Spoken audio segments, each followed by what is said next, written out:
so far away. Doesn't anybody stay in one place anymore? Thanks for tuning in today to Deborah Kobylt Live. We have got a great show for you today. First, we're going to be talking a little bit about a couple of friends of mine were at the Women's March this past weekend, so they're calling in just to give me their experiences. And shortly after that, we have in studio with us Lou and Paige Adler, and they're going to be talking about their lives with the Painted Turtle. They're the founders of the Painted Turtle, along with the late Paul Newman. And after that, we're going to close our show with someone who is going to be doing a concert to benefit some of the people who have been injured and who've lost their homes, and also the first responders, those in Montecito.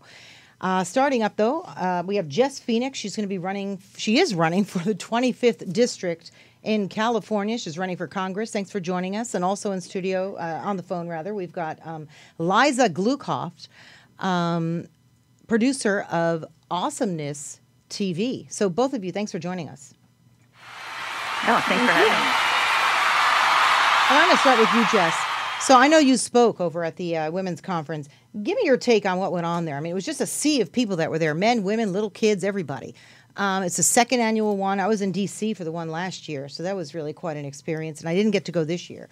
Tell me about it. What was the vibe there? Well, this is Jess, and I went with a really great group of people. It was a bunch of people who were supporting my race for Congress here in California. So I went to the Los Angeles March, and we met up with a group of women who were part of the Seven Sisters colleges. They're graduates from those schools, and we had an amazing time. We had probably upwards of 40 people, and we were there at 7:30 in the morning, and we didn't leave till around noon or so. So, I mean, we marched, we stood, we chanted. There was a great feeling of empowerment and motivation, and it was phenomenal energy. Well, especially also because since the first march last year, let's face it, so much has happened. I mean, you had people coming out talking about the whole Me Too movement. Liza, I know that you went with your mom, and then you had a little girl in tow as well. So you had 3 generations there with you, right? Yeah, I went with my mom and her girlfriend, who also brought her 6th grader and a 5-year-old, which was really special. I think, in my mind, we're all marching for that next generation. And it was so exciting to see so many next gen kids there. And also so many next gen kids, not just brought by their parents, but seemed to be there of their own volition. And we were also there from about 9 to 1 p.m. We didn't get to stay for all the speeches. Since we had a 5-year-old, she got a little tired out by the end. But it was really cute. She really wanted to hold the Lin-Manuel Miranda quote poster. She was really, really adamant about that, which I thought was nice. And yeah, it was just I echo her sentiments that it was a really emotionally powerful experience. And, I didn't actually end up going last year because I was out of town, but I was happy to go this year and especially in light of the Me Too movement. And, a lot of that has really swept the entertainment industry. So it really hits close to home, and I was really happy to be there to support. Jess, you're not just someone who is running for office. You're also a scientist. In your, by running for office, what is it, should you win, what is it that you're hoping to move this whole thing forward? What are you hoping for? Because what has to happen is marches are great. They're important, but you have to continue the movement. You have to keep it going. Mm-hmm. So how do we do that? I think that the key is really making sure that you listen to people and that people have a chance to have their voices heard. And I think that needs to be true regardless of which party is in power, because people who represent us they're there to do a job for everybody they're representing. And that means that having difficult conversations is how we move this forward. So we need to be really, really working to set our ideals out ahead of us as beacons that'll guide us there. And then we need to work with people to make change happen. And so I think that it's just really going to rely on having those intense, difficult conversations that maybe we don't want to have, but we have to have if we want to turn this page and move forward as a society. Yeah. A quick takeaway from both of you about from being at the march. Like, what did you take away? What are you thinking about, and what are you doing now? Like, moving the whole thing forward. Liza? I mean, I think like a lot of it is about being a pioneer in your own life, you know, and doing what you can as a woman. Like, I always feel like it's taken me a lot to get to where I am, and especially in the entertainment industry. You know, now it might not be as hard to get further because there's no men.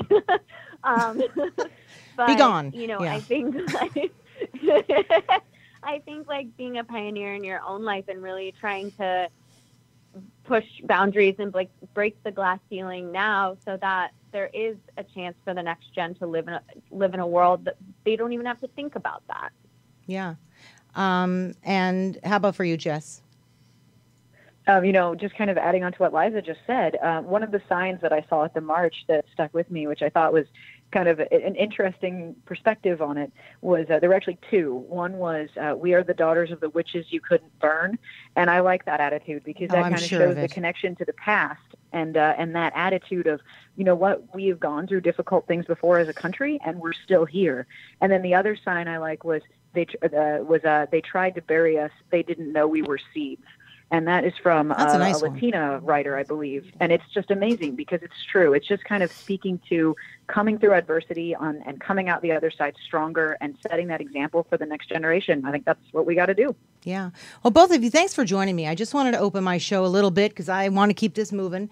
I want to keep the conversation going. I appreciate it. And I know next month we're going to be having a women's symposium. So I'd love to, invite you both back. So thank you for joining us. And we'll be talking soon and keep it going. Okay. Bye-bye. Great. Thanks, Deborah. Thanks so much. Bye. You, Paige, you were at the march, weren't you? Did you go with a group of people, or? I went with 3 generations as well. My mother and some of our sons were there, and they were there last year. And your son. Yeah, it was nice to have. You got to bring the men, the boys, the men. You've got to bring everybody with us. I mean, we're not asking for much, right? Just a little bit of equality and to keep it moving. And so many of us, I'm sure, are part of the Me Too.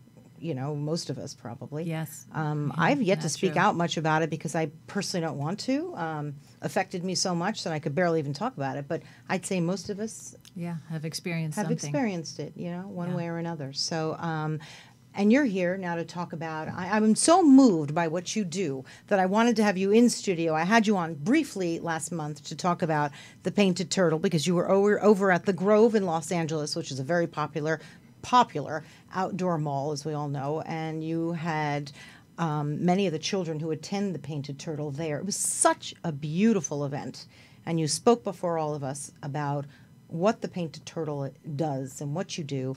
It was founded by Paul Newman, and the Painted Turtle, because there's a few, what is it called that he founded? His camp, right? It's a community of camps. Community of camps. There's 6 of them in the United States. Exactly. But your camp is here on 159 acres. We've developed 17 of them.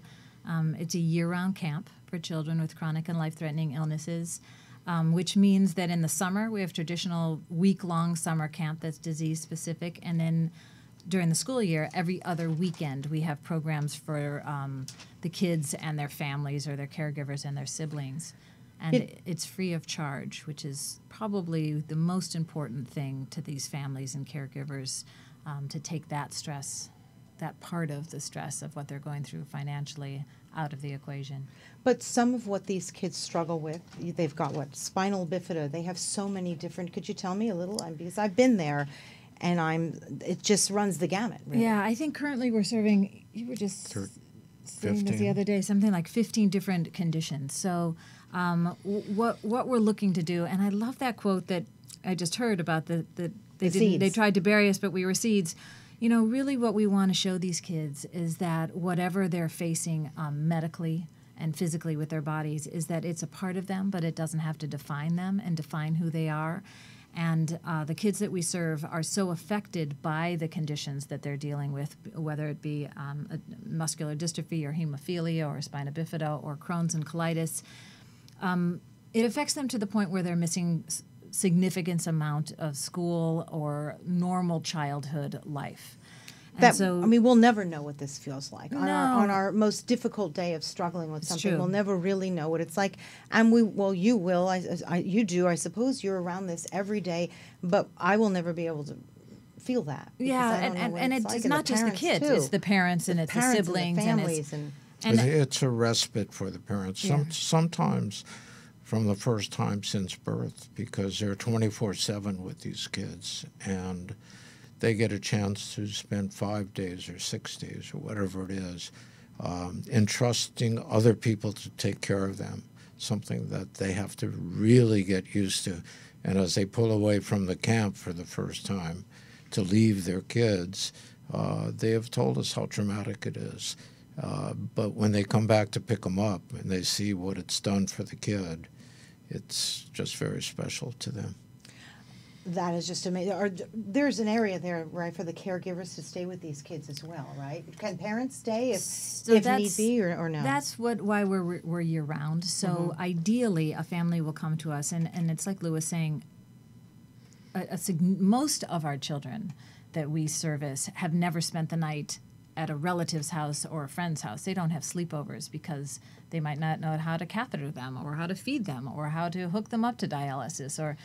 So ideally, we have the family come for a family weekend where the mothers and fathers or caregivers are able to see our facility, meet our physicians and our nurses and our counselors and experience what it's going to be like. And then in the summer, they're more comfortable to let their children go and know how safe it is and how well we'll take care of them. This is such a happy place. Because when I went there the couple of times to volunteer, it's a really happy place. I remember I was volunteering in the art room, just putting the supplies where they needed to go.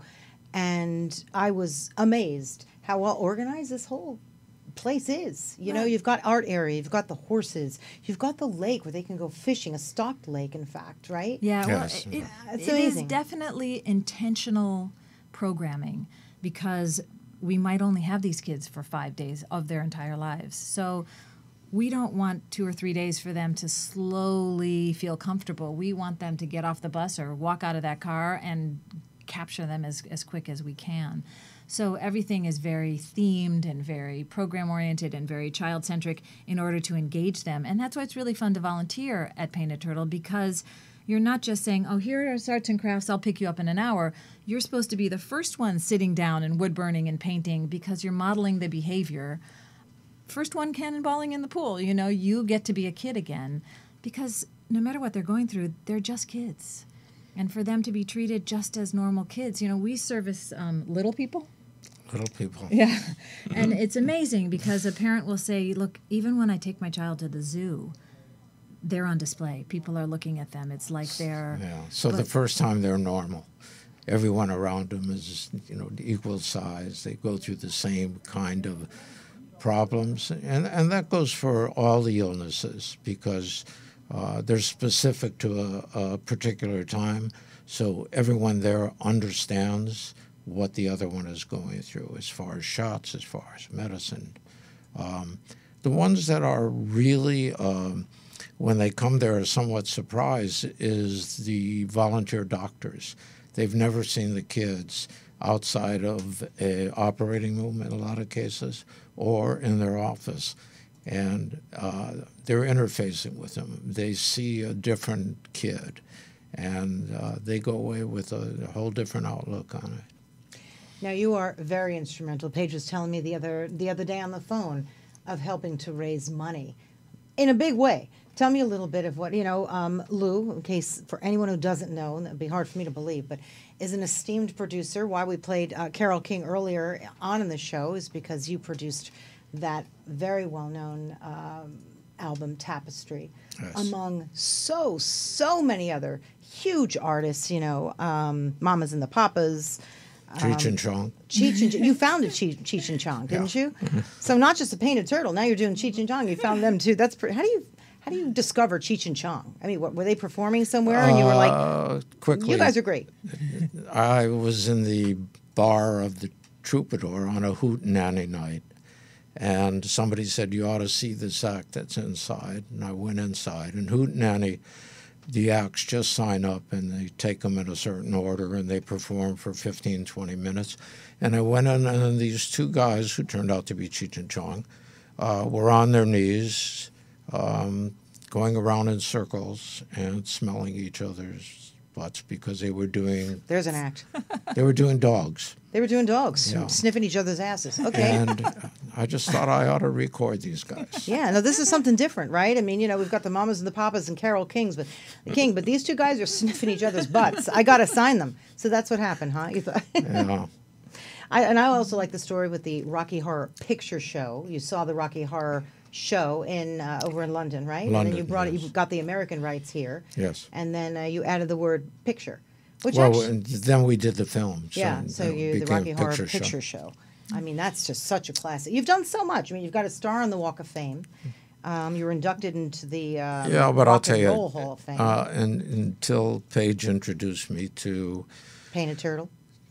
Painted Turtle, that whole sort of life, doing something for somebody in a way, finding a way to do it. My way basically is to raise funds because, like Paige said, nobody pays. So it costs $4.5 to $5 million a year to run this camp, the organization that you saw.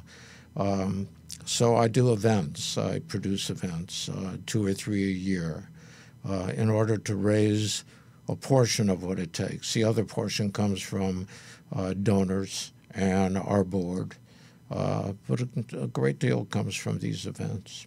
That's incredible. You had one over at what was the Kodak Theater, right? At the Kodak, we did 4 or 5 or 6 or 7. Yeah. Yeah. Tell me a little bit about that. I mean, the fact that you're able to just pull all these people together. I mean, what an evening that must have been. I mean, it's Well, they've all been great. One of the events was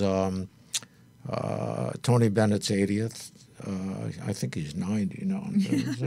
So that opens up another one. I was going to say. And then we did a tribute to Carole King. And once we started making the phone calls, the artists like John Legend, et cetera, knowing the material and knowing what Carole meant, it was easy for them to join as an entertainer, but then going along with what the Painted Turtle meant and what it was doing for kids. So it's fairly easy to get performers. It's nice if you have the right theme for them to join in. But the events they don't feel like fundraising events. It's family to you, probably. You know these people, Yeah. you know? But there's not a lot that. of speeches in it. It's really... They go there because of the Painted Turtle, not because of just enjoying themselves, but they find that they just enjoy themselves. You know, I very often find that artists, I know many artists as well, are really very grateful because you have to work so hard to get to where you end up. And then when you end up a pretty big success, such as yourself, such as the many artists you represent, they're so grateful and they want to give something back. Give it back. I really do believe that. I sometimes feel like Hollywood gets such a horrible rap, but I think a lot of the people, at least that I know, want to do something back. Yeah, They're so I think grateful. you'll find that anyone that has reached the pinnacle of their particular art is giving back in some I believe way. that as well. How did you two meet? Through her sister, Daryl Hannah. A lot of people don't know that, and they're like, "Ooh." Because I look just like her. Well, you're both absolutely stunning. And you have another sister as well, don't you? Oh, and I a have brother? 6 sisters. 6? Yeah. Oh, my There's goodness. a lot of us. Oh, that must have been fun. You grew up in Connecticut, yeah? No, we No? grew up in Chicago. Oh, Right Sorry. in the middle. Right. And Lou was born in Chicago. yeah, I know you were born in Chicago. I and then came you out moved here. out when- here. 15 months, 16 months. I came out here. Oh, Yeah, well, but probably still. don't remember much, right? I got a pretty good idea. No, I mean from Chicago. I'm just making a joke. But so you're from Chicago, but you went to the camp over in. I went into I the camps of volunteered at the Connecticut. camp. And my father was very close with A.E. Hotchner, who is a writer. He wrote Papa Hemingway and Doris Day's autobiography and Rolling Stones. the Rolling Stones. And Hotch was Paul Newman's next door neighbor, and their hobby together was to cook. and they invented the salad dressing. And then it turned into a business, and they decided to give all the proceeds to charity. And so through Again, an Hotch- artist giving back. He was. I know you said he was tremendous. He's the one. Yeah, he's. I know that at one point he said it's embarrassing that I've made so much money, more money off of my cooking and my salad dressing than off of my movies. Well, especially now, a young kid would know him as the salad dressing guy. There's a right? really get that great Paul Newman at the store for me. There's okay. a great story at the camp there where we serve Paul Newman's lemonade, and it comes in a carton, like a milk carton. Yeah, I buy it. And at the camp that he founded in Connecticut. And his picture's on the front. Yeah, Oh, it's yeah, on I the- buy it. I can even like picture what it see looks like with the little yellow lemons So around he his had head. a house on the other side of the lake and at the hole in the wall, the original camp, and he would row over in the morning, and he would take kids fishing all throughout the day because he was a big fisherman. And there's a kid at lunch, and he's looking at the milk carton, he's looking, and he goes, I went fishing with that missing guy. That is so funny. Oh my gosh. But he was just same thing. You know, I don't like to say the word regular guy. I think it was Harrison Ford who once said, I'm really not a regular guy. This I'm not, because I have I'm able to do so much, but I try to keep it humble. You know, which was well put, because how could you be a regular guy when you have so many amazing experiences? But, you know, Newman tried to keep it humble. Right? Yeah, he always said that he was acknowledging luck, and the luck that he had in his life. And a smidge of talent, right? And but then for the kids, the lack of luck that some of these kids have faced, and if there is any chance of giving them some normalcy in their life, then so be it. So this made a monster impression on you It did. How old were you when you were at the camp and volunteering? I was in my 20s, in my early 20s, and I had gone to camp growing up, and I had volunteered for Special Olympics, which is a fantastic organization, and it kind of brought those two worlds together for me, and so I loved it. And then was out here, though, and I thought, is there anything like that out here? And looked around, and there really wasn't. So with guidance from Gil Friesen, another person in the music industry. She came to me and she said, I went to this camp growing up, or when I was 20, and it's phenomenal. I'd like to do something out here. I had never gone to camp. I thought it was, let's build a log cabin and a fire pit. So $30 or $40 million later, it took to build what you saw. We're showing pictures of this too, right, as we go along, because it is a magnificent area. I mean, up in Lake Hughes, California, what you said, 150 plus acres, 17 of them developed. Yeah. It's outstanding. And even though the rest of them aren't developed, they're all out there. It's just a peaceful place. Yeah, it is.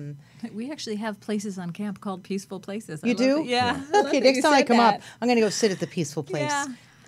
Well, Richard Meyer did the architecture, that firm. So it's look, we have very medically fragile kids, literally kids on dialysis, kids who've had transplants. So we need it to be a medical facility, extraordinarily clean and extraordinarily safe. At the same time, we want to give them some normalcy. So it really just feels like a regular camp that I'm going to, or we're all going to. It does. We'll notice that It is state of the art as far as, and the pharmacy and the things that you don't see, except the kids see them when they first get there, or if they don't feel well during the time they're there. It's a hospital. The camp is built around the hospital. So kids can go for a week? Can they go for longer than that? I mean, what's the longest that a kid could go for? I think Yeah, they can go for a week in the summer, but what we found is that they need it's kind of like a booster shot. It kind of lasts for about 6 months, and what the parents will say is, "What did you do? My child has to take 14 meds a day, and it's been a battle our whole life." And they come home from camp and they're like, "Oh, no problem." Because everybody's taking them. Yeah, but everybody's doing it. So some of them start when they're 8 years old, and they go all the way till 17. Right. They keep coming back. And we've had a lot of them that have turned out to be volunteers, and some that have been staff. Yeah, now we're old enough that we're seeing graduates come back and become part of it. But what I was saying is they could come twice in a year. They could come for a family weekend, and then they could come back for a summer session. And they can come every year. It's ongoing. They Wow. can come every year. And the staff that's there, right?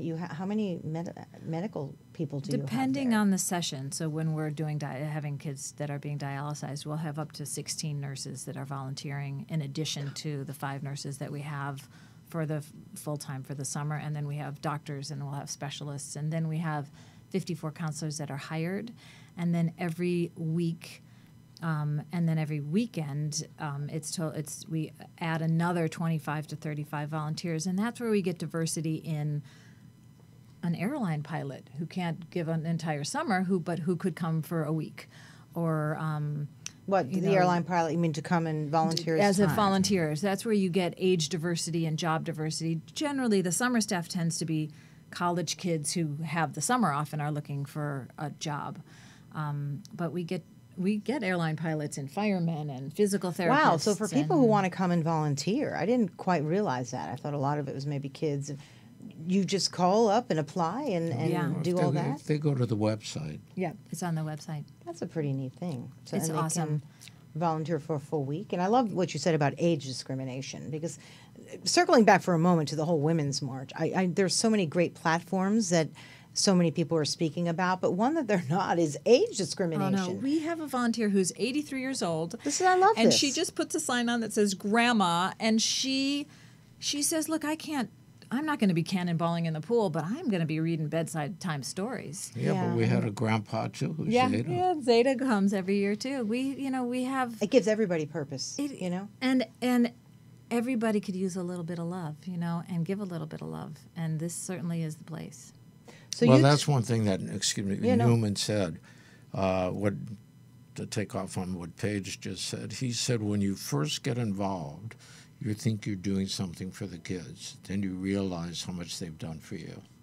Yeah, and with the illustrious career you've both had, I mean, you probably say to yourself, this is why I did it, so I can reach into my bag of people that I know to help so that these kids can live, right? I'm sure you must think that way in so many ways. Of course. Yes. Because, so tell me, so you both met through your sister Daryl Hannah. But how did that go? First date was a Laker game, I think. Laker game. Yep. Okay, do we have a picture of Lou? I mean, there is Laker games don't matter unless Lou is there front and center with his buddy Jack Nicholson. Now Jack doesn't really go anymore, right? He's had some health issues. I'm like, No. Oh, he's going? perfectly healthy. I didn't say that. He's perfectly the healthy. Lakers have some health issues. the Lakers have a lot of health issues. I got to tell you, what's going on with them? No, we just go to less games because we used to go to 41 home games. Anything you cut down on, it looks like you're not there as much as you used to. So See, when we were walking in here today, right? I said, "Were you there last night watching the Celtics?" You're like, not last night, but it's true. But front I watched and center, them there on you television. are. Yeah, front and yeah. center there. You I had wouldn't miss Byron Scott on in here not too long ago. we love The former, Byron. Yeah. former coach. I'd like to get this guy on, but you're a loyal fan, so that's a good Loyal thing. fan. So you met at a Lakers game. How did that go?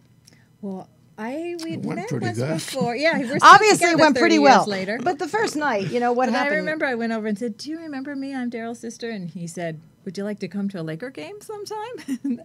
I think you invited me to the I next guess I game. remembered you. Yeah. Yeah. We met in New York, actually. That's right. Where? I love to hear stories. I in met John Carlisle. on the air. Like when we first Oh, you met, he's did? like, "Who is that? Bring her in here." And I'm like, "Oh, what a barbarian!" But I went on.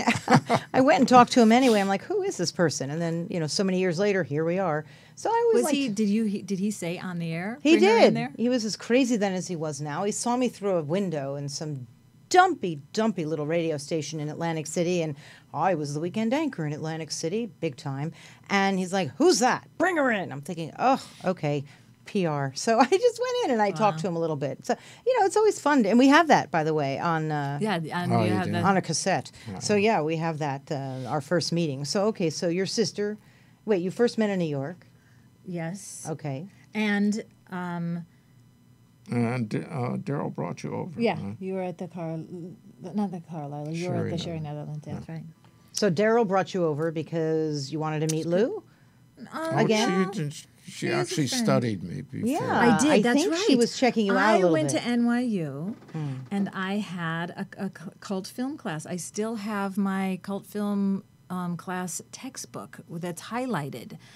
I At the was Rocky literally Horror studying Picture him. Show? Yes, You I was were studying him the in Rocky Horror college. Picture Man. Okay. So it was like research. You were research. You, were my she, research right, you lab. were Live her research project. So That's right. there's a good Yeah. in. She just kept it up. I love the Rocky Horror still Picture Show. Is researching. that your line to him? Like, I'm studying you.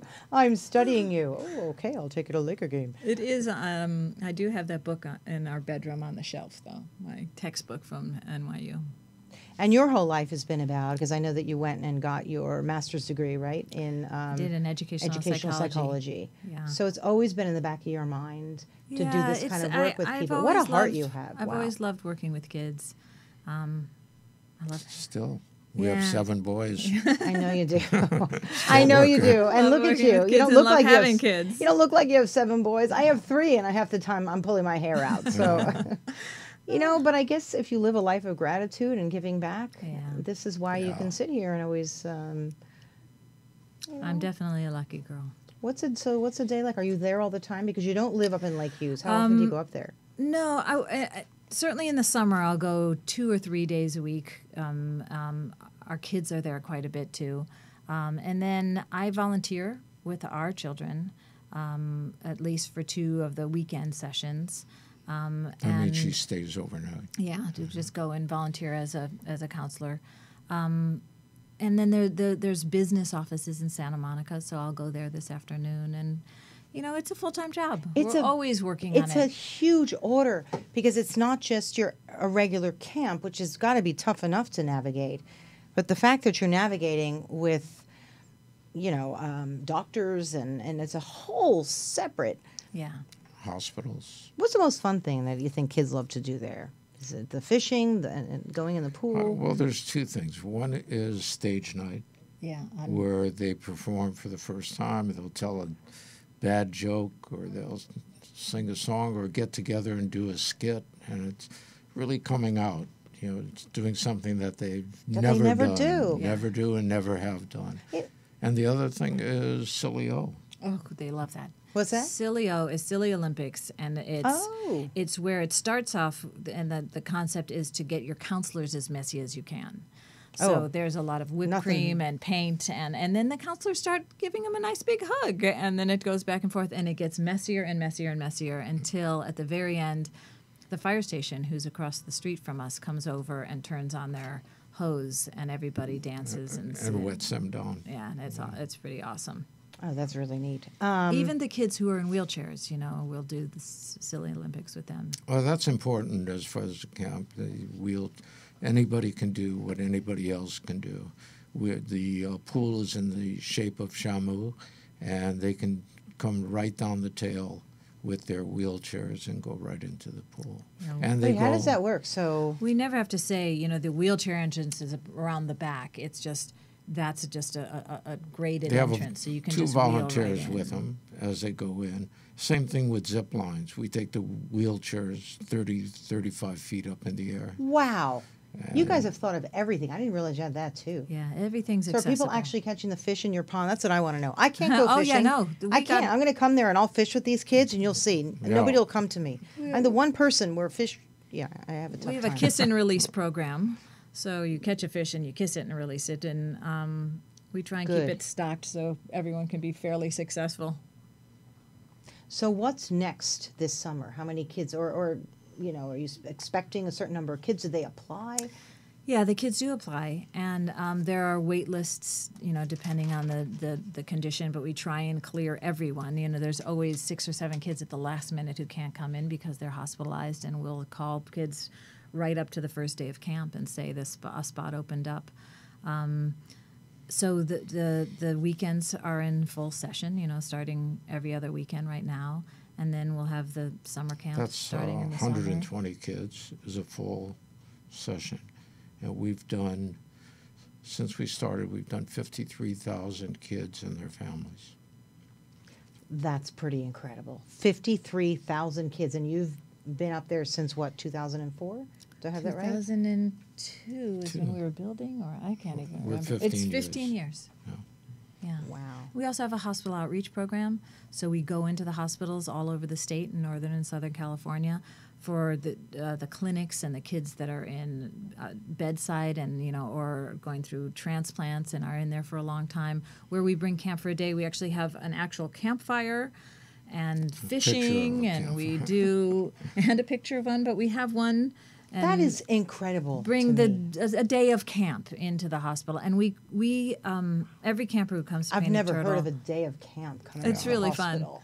Every camper who comes to Painted Turtle gets a stuffed turtle, and they get a handmade quilt that's on their bed, and often will go to the hospitals and see the kids that have been admitted with their turtles or their quilts on their hospital bed. So it's too bad that this couldn't be a full-time school, if you will, where they had educators, from kindergarten all the way up through high school. I guess that would be difficult to do, where you know how you said that they just feel like regular kid when they go there, and then they have to go back to their ordinary lives. But it's too bad they couldn't be. The closest we come to that is during the weekends. We have a breakout session for the parents, and they sit in a circle with a social worker and with a specialist. And the kind of knowledge and experiences that they share with each other help with that, where you'll have, for example, there's a single father who said, my child was always included in grammar school, every birthday party, and now that she's in middle school, they're not inviting her to the birthday parties, and she doesn't want to hang out with me, and it's breaking my heart. And another mother said, Girl Scouts, it's the cheapest clique you can ever buy your way in. And because they want those patches, so they'll be kind to everyone and be inclusive, and they'll share knowledge. But there's a lot of deep things, because in those circles you'll have somebody that's their child has been sick for 8 or 10 years, and then you'll have somebody whose child got sick the summer before. They have all those questions. How do I treat her? Do I let her stay home when she feels sick from school? Those kinds of things. When you guys are not working at the camp, what do you love to do? Do you travel? You have so many kids in your family. It's unbelievable. What did you say, 7? 7 sons. 7 sons, and now we've started to get grandsons. Yeah. That's beautiful. That must be amazing. How many grandkids do you have? 5. And you said, are they all boys? 4 of them are. Do you have any girls? I mean, you just We have sprinkle in a one. girl? We're starting to We get have one wives, girl. too. Wow. Who lives in Denmark. Yeah, Wow. That's pretty amazing. So, can you lower my headphones a little bit? But I can still hear him. Our next caller is actually on the line, but hang on a minute. We'll come to you in a minute. But I can still hear him on my headphones. Can you turn it down? Okay. All the way. Thank you. We'll get you in a minute. So you've got grandkids, kids, and what's your next big project? What are you working on? A lot of my projects now are anniversaries. I'm working on this year the 40th anniversary of Up in Smoke, which was a Cheech and Chong film. And the amazing part of it is what we did 40 years ago and how it's come full circle. And What, a whole new crop of fans just loving it? well, not only that, it's legal. Yeah, very true. It was Right? illegal. Although Cheech says, and we have a new song called Up in Smoke, and Cheech says, some things never change. Marijuana is legal, and I'm still illegal. It's true. I know. I love those guys. I love them. I Yeah, think they're funny. so crazy talented. I love how you discovered them. I mean, that's a funny story. I didn't know that at all. That's not in your bio. You got to put that in there. You got to be more descriptive. I don't know. Do you know Alan Parsons? I know what he does. I don't know him. He's an amazing guy. He is. Can I hear him now? Are you on the phone, Alan? I am, yes. Hi, Deborah. Hey, he's joining us today just for a minute because you are up in Santa Barbara, and everybody knows about what happened in Montecito. So devastating. It's almost impossible to believe. It hasn't gotten as much coverage as I thought that it would have had. Am I right about that? I mean, I believe 21 have died in Montecito. I believe there are still 2 more missing, but the devastation just won't stop, and the first responders and the local people who are there, who have been there to help from the very beginning. You're doing a concert, is that right? This coming Friday at the Chumash Casino. That's why I want to have you on real quickly, because a lot of people know who you are, and you're raising money for those first responders, correct? Yeah. The the devastation is extraordinary. They've just reopened the 101 freeway in Montecito, and I was there for a meeting for the first responders concert, which is taking place in February. The one that's happening this week is at Chumash Casino Resort. Yeah. And I've also that's been booked for some time, but I decided, in view of what the terrible tragedies that have befallen in Montecito, to make it a benefit for the first responders and victims of the flood. So, That's I'm pleased that I've been able to make some kind of contribution to the community. It's just through doing devastating. How is it getting up from the 101? I'm going there tomorrow to do a little bit of work up there with some of the folks who worked with the first responders. How is it trying to get through the road? I mean, did they clear it up pretty good? Well, at least it's open now. There is a slow section in the Montecito area, probably because people slow down to looky-loo at the damage that this terrible flood has caused. But it's moving. You can get through. But the area is like I caked said, with there. mud, 12, 15, 20 feet deep, and it's thick. It's incredible. It's going to take, I don't know, they say a couple of years really to clear the area out.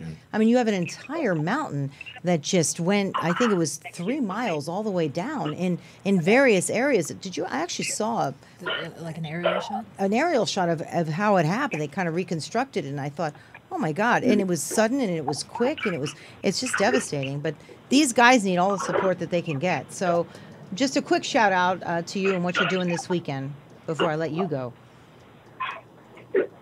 All right. Well, thank you so much. But how can people donate?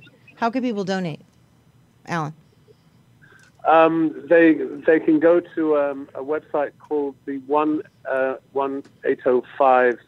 No, actually, the website is called the Kick Ash Bash. Kick Ash, ASH, Bash. The Kick Ash Bash, yeah. Okay, and again, you're They performing. can donate there. And they can also donate by coming to the concert this Friday.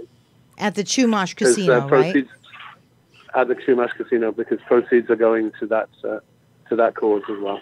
Okay. Thanks a lot for calling in. I really appreciate it in the middle of all this. I appreciate it. Oh. And we'll see you on Friday. Okay, look forward to seeing you. Thanks, Alan. Yeah, we were actually planning to have him on as well, but I don't know if you've gone up there. Not since. It's devastating. It's incredible what's been going on up there. So he wanted to call in and just give a little plug to what's going on over in Montecito as well. That's just been devastating. Yeah. Yes. So, just to circle back yet another moment, when is your next, fundraiser and event? February Well, 28th. We have bingo Where is it? at the Roxy. Okay, the Roxy. So when people want to donate to what you're doing, what do they do? Now, first, I want to talk about the donations, how people can just call in, go online, do their thing, and then people who want to come there and actually help and support. So They can go to thepaintedturtle.org, and you can see about our events, about our wish list. If you want to, you can sponsor something, right? What's the wish list? Anything from art supplies or pool supplies or things for the horses, all the way to giving your time, or a horse, yes, or attending an event like Bingo at the Roxy, which is February 28th, and that's also on the website. That And sounds we like have fun. Celebrity callers like Cheech and Chong that call Yep. for prizes like a trip to Maui. You should come. It's I will. really It's fun. February 28th. It's I mean, I'm February here, so We get you in and out. It's a school night, but we get you home on time so you're not exhausted. no. So, like, how many people will be going to? Please, I go to stuff all the time. 250 usually. Really? And do you have anybody performing there? And No, the performances are, we have bingo number callers, and they're usually people like Tommy and Cheech and... I am very competitive when it comes to bingo. Me too. I want you I'm to know very this. competitive. I That's don't how like losing. It started because of her. You seem like you'd be very competitive. A I real am nice very- girl, but No. don't mess with you in the bingo. No. Don't mess with me in the bingo. When it's on, that means you're one number away, and I'm very serious. But I Well, played it's- bingo with Ricky Lake And we would get the bingo bugle because we were really serious. And we'd kind of pick according to who had the best bake sale, in all honesty. But Lou just went off, took that idea, and Ricky started hosting bingo for us. And then we ended up getting different celebrities to call each game. The Laker girls would call a game. Yeah, it sounds small. That'll get the place crowded. A bunch of Laker girls coming Yeah, in. it all sounds small. Bingo, the Roxy, etc. But we've, I guess we've made, or in fundraising from that event, $1,250,000 over the years. That's incredible. It doesn't sound small. I'm one of those people who I don't believe anything sounds small. When you add it together, it's something pretty momentous. That's right. So for those who can't come to that, again, thepaintedturtle.org. Remember that, .org. Now, what if people want to volunteer? It's right on there, too. There are work days where you can go and volunteer and do anything like from stuffing a turtle that the kids get to helping sand and repaint furniture or paint buildings or plant. We have a big orchard. So all different levels of physicality if you're volunteering. Or you can volunteer to be a counselor or a volunteer, family pal during the family weekend. So you could do a Friday, Saturday, Sunday, or an entire week during the summer. What do you like to do best when you're there? I love to fade into the background. And See, that's what you do. You fade into the background. You're the leader of it all, but you like to just step back, don't you? It's and pretty watch. amazing just to see the joy and just walk around. And it's, to me, it's Brigadoon. I can't believe it's there. So it's and that it's because of you that it's there. Let's call it. It's really because of it takes a village. It really does. Takes a village, but you went to Lou and said, you know what I'd like to do? And then Lou helped you make it happen. Yeah. You made it happen together. Yeah, along with the board members and our founders, and I've learned so much from so many people. Well, But the first four people actually were in the music business: Gil Friesen, Herb Alpert, Jerry Moss, and myself. That was the beginning of the founders, actually. Really? Yeah. But it does take one person to just sort of get that going. Yeah, I was lucky And enough that would that be I had you. an idea that people believed in Yeah. and supported me with. Yeah, pretty outstanding. But I mean, it does go to show if you have an idea and you're just one little person. Boy, I Now look, I talk to 150 school plus kids all the acres. time and say that, you can be a dreamer. yeah, you can And be a dreamer. sometimes And dreams come true, and and they it come can- true for a lot of people. Yeah. Yeah. Well, thank you guys for being here. Oh, I really, thank really you. appreciate it. So bingo on the 28th. Yeah. What's after that? We have a couple of events, but possibly something at the camp and possibly something in the fall, similar to the events that we do or have done. And then in the meantime, we'll see you front and center at the Laker game. 11 of them. Right. Some of them. Okay. Thank you guys for being here. Thank you. Thank I you. appreciate it a lot. So remember, that's thepaintedturtle.org, everybody. Thanks for being here. Another fun edition of Deborah Kobylt Live, and we will see you next week.